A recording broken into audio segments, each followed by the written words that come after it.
So this is a cell cycling station, so we can measure how cell performance is doing. And what's unique about this setup is that the industry standard battery cycler is 500 parts per million accuracy, and this is 0.06.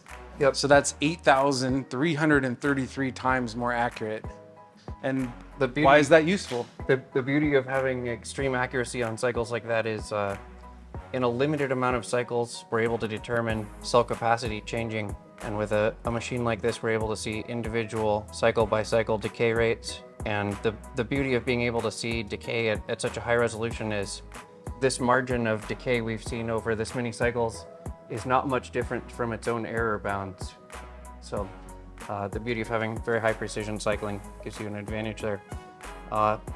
It also has very high precision EIS measurements too. So this lets us understand the rate of impedance climb with time. So this is a Bode plot, and we can see our impedance is fairly flat here for the cell, which is neat to see. So having this accuracy also helps make it faster to test, right? That's right. This helps you have answers in weeks rather than months or even years, depending on how your cycling works. So you could say that it's, in a way, speeding up your R&D efforts by hundreds to thousand-fold potentially. That's right. Yeah. In practice, it still takes a lot of time to do it, but this at least means that you have the highest confidence in the shortest amount of time. So what other kind of tests could we do? We do testing to simulate once you've reached an end-of-life impedance to validate that when you run that worst case cycle, even on an end-of-life condition cell, that it's not a risk.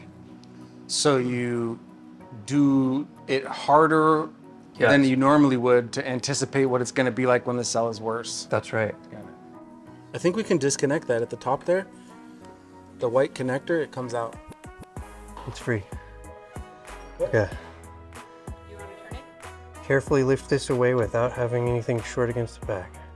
So we opened up the sodium battery, which had great cell performance, and now we get to test it in a packed form.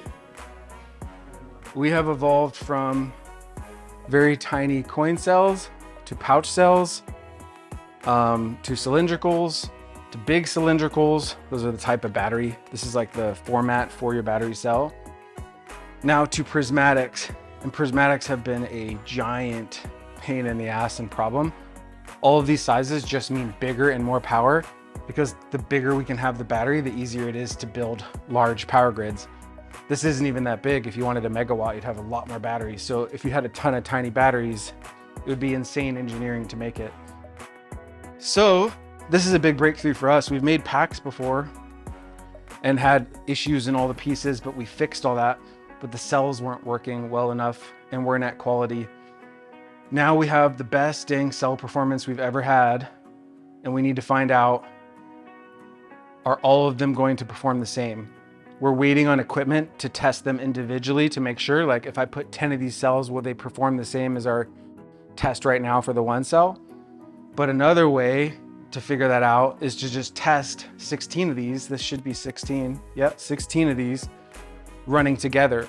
So we're gonna charge and discharge all of the cells in this, and then we could look at it and say, okay, how did it perform? Is there a cell that's much lower voltage? Is there some problem here? And then we could know how stable all the cells are.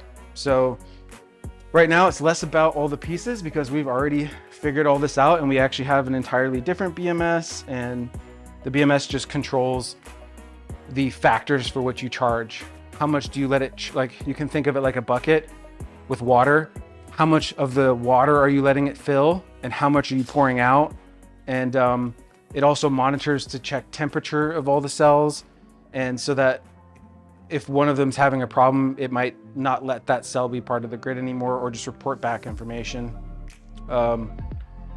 Yeah, so the purpose of this test is just test the entire pack, charging and discharging, and see if there's a weak link.